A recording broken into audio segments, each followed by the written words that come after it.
The 1940s and 50s gave rise to popularity of the noir film. Described as either a genre of film or film containing specific stylistic choices, noir is a French term meaning black film or dark film. The noir is defined by being dark, not only visually, but in its themes and characters. There are a number of common tropes associated with the noir, traces of which can be found in many movies today.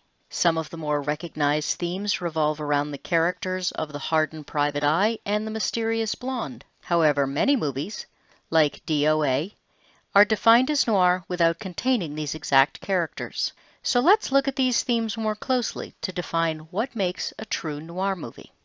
While many films were in color by the mid to late 50s, noir films were defined by their black and white cinematography.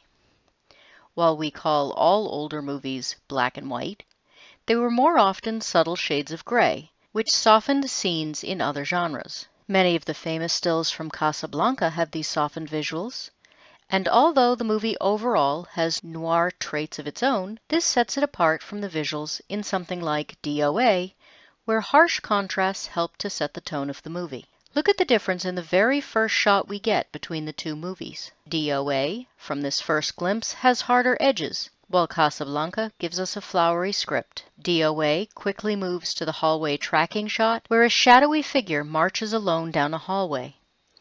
The figure is dark despite the bright lights in the hall, which themselves get darker as he approaches his destination.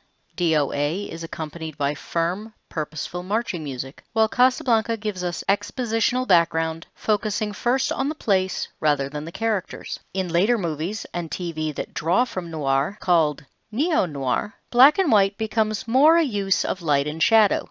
With color film now commonplace, the employments of shadow are more often subtle, but set the mood in tangible ways. Blade Runner uses shadow to introduce us to the character Rachel and her secrets. Deckard is often cast in partial shadow, or as dark against light in early scenes. The show Gotham, early on in the first season, regularly showed Harvey Dent as being half in light, half in shadow. This is subtle initially, with shadows growing darker as he gets closer to his future transformation to the villain Two-Face. While there were some attempts to use noir's bleak atmosphere in other genres, film noir is primarily set in mystery. Since the genre evolved from detective pulp novels, this makes sense, and is where the genre truly shines. A criminal storyline makes the darkness of the characters and the setting easier to set up, as well as more believable. The common theme of a noir involves a protagonist placed in a situation to solve a mystery or a problem. He is often reluctant and is convinced to do so by the femme fatale, by financial straits, or by a partner. There will often be a point where he discovers or suspects the femme fatale has lied to him about an important detail and has to be coaxed into moving forward. Of course, he will usually sleep with the heroine at some point. Finally, and perhaps the biggest difference setting noir apart, is that there is never a guaranteed happy ending. Noir movies are character-driven, with similar types placed in dangerous situations and settings. The location is often an important detail, but secondary to our cast.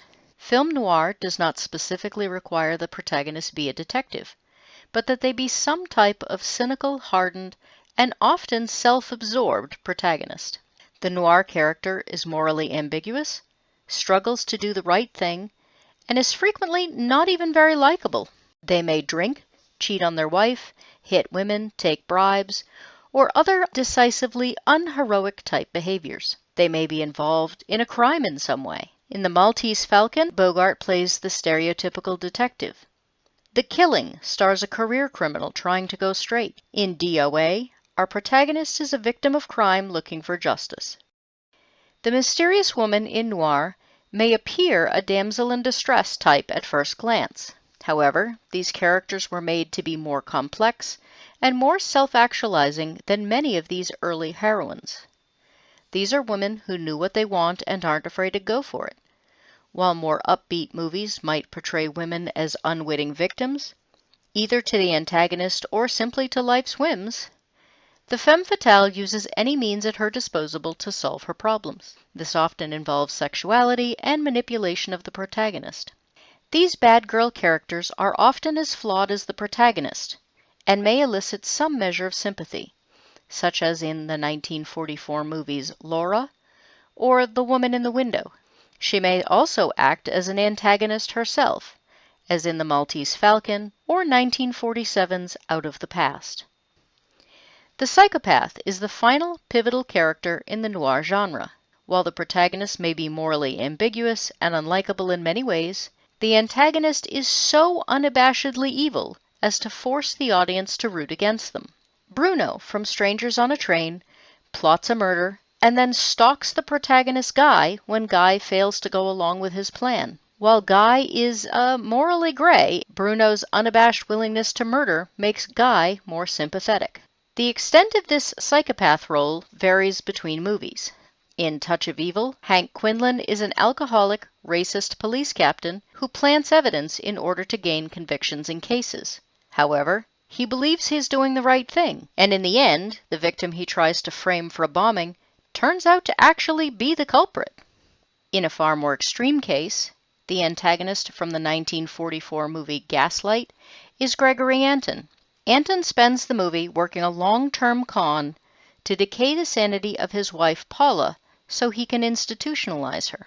Unlike Quinlan, who believes his actions justified to jail criminals, Anton's actions are completely self-serving. In some of the greatest movies, the psychopath might even be a red herring for the film's true villain. In The Maltese Falcon, the obvious antagonist is the fat man, Casper Gutman. However, while Gutman is the criminal element in the film, in the end he turns out to be innocent of the film's initial crime.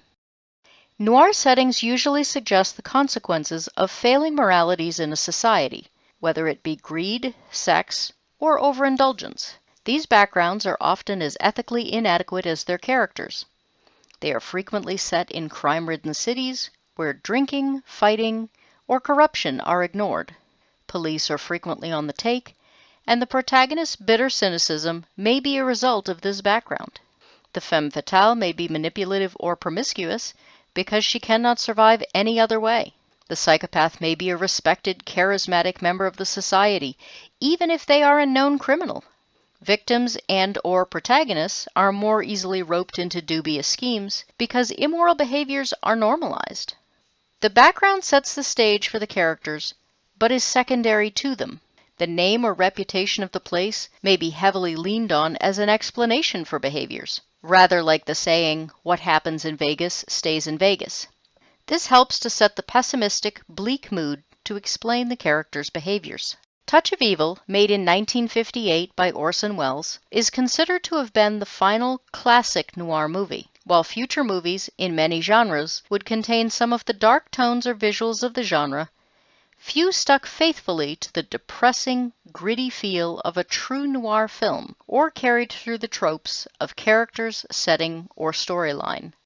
As color film became commonplace, the distinctly black and white look of noir could not be replicated in exactly the same way, and few films were willing to make their heroes as morally questionable as these old classics. Soylent Green, Blade Runner, and Heat all carry elements of noir without being considered true noir movies. Chinatown from 1974 is possibly the most faithful of the neo-noir films. The film won 4 Golden Globes and Best Original Screenplay at the Academy Awards that year. You know, when people still cared about those. It is still held up today as one of the highlights of movie making, not just for neo-noir, but for movies in general. The opening shot to the movie is interestingly in black and white, a callback to the camera work of the classic neo-noir movies. The film stars Jack Nicholson as Jake Gittes, an immediately sleazy protagonist who has a thriving business taking dirty pictures of cheating spouses. When he is set upon by a con woman to discredit a local politician, Jake tries to redeem himself, not out of guilt, but because he's worried the mistake might harm his business. Throughout the film, he lies, sleeps with clients, and slaps women. He does business in a version of 1930s LA, where politicians are casually corrupt, and their employees will not only look the other way, but often openly commit violence. There is a coating of wealth and respectability painted over these dealings, But throughout the film are vague mentions of Chinatown, a section of the city where it is implied that the varnish is stripped away. During a past career as a police officer, Jake had dealings in Chinatown. Unknown events there are hinted to have made him the bitter, cynical man he is. He now prefers his career of exposing marital infidelity instead of making a difference in the city. Jake's easy life is thrown off kilter by Evelyn Mulray. He is asked to take pictures of her husband Hollis with his mistress, only to have the photos end up in the paper. Jake is accused of exposing Hollis for money, discovers that Evelyn was actually an imposter, and eventually gets dragged into the death of Hollis Mulray. The real Evelyn states she knew her husband was having an affair, and she hadn't cared, as she had many. She believes her husband's death was murder rather than suicide, and hires Jake for real to investigate. He initially takes the case primarily to save his reputation and pride. Jake appears to feel no remorse for the marriages he ruins. We do initially see him try to warn the fake Evelyn away from her desire to know about the affair, but he doesn't try very hard and seems unsurprised when she insists on continuing. Despite initially seeming smooth and businesslike, Jake smokes heavily, often seems angry, and lashes out at people when frustrated. Evelyn, the real Evelyn that is a woman of mystery. She's casual about the affair she has had and careless about her husband's affair. Despite this seeming openness, she is determined to avoid other topics. She uses her sexuality in her interactions with Jake, first to rebuff him, then to intrigue, and finally to seduce. Jake has to face down a number of antagonists, from the thugs who beat Jake and mutilate his face, to the very political system of 1930s Los Angeles. There is an old police partner who may want to keep Jake from getting caught up in something big, or who may want Jake out of the way for more suspect reasons. Mysteries revolve around secrets about the relationship between Hollis, Evelyn, and the woman in the photographs. Hollis's estranged partner Noah Cross turns out to have unexpected connections as well. How do all of these connect to hundreds of gallons of water being wasted in a city gripped by drought? In classic film noir fashion, this world is intense and uncaring about the people in it. Everyone is aware something is going on that isn't right, but most turn a blind eye or even help the corruption along. Not just police, criminals, or other stereotypical figures, but even down to the manager of a home for people with dementia who allows the use of his patients in ongoing schemes. You are so casual about brutality.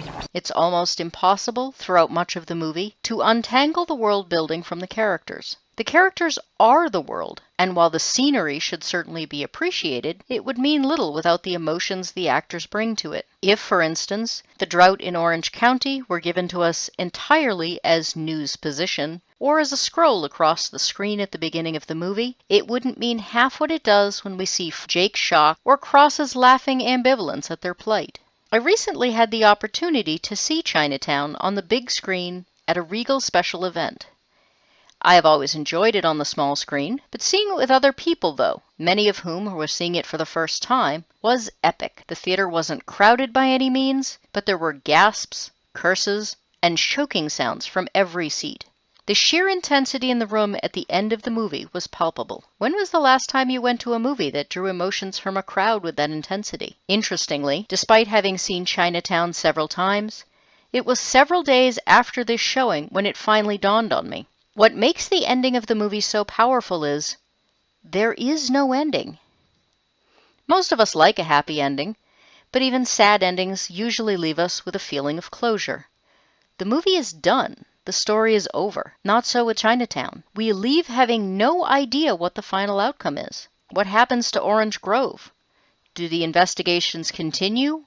Does anyone even recognize the bigger picture? It just stops. And if it leaves us all feeling a little edgy and unsatisfied? Forget it, Jake. It's Chinatown.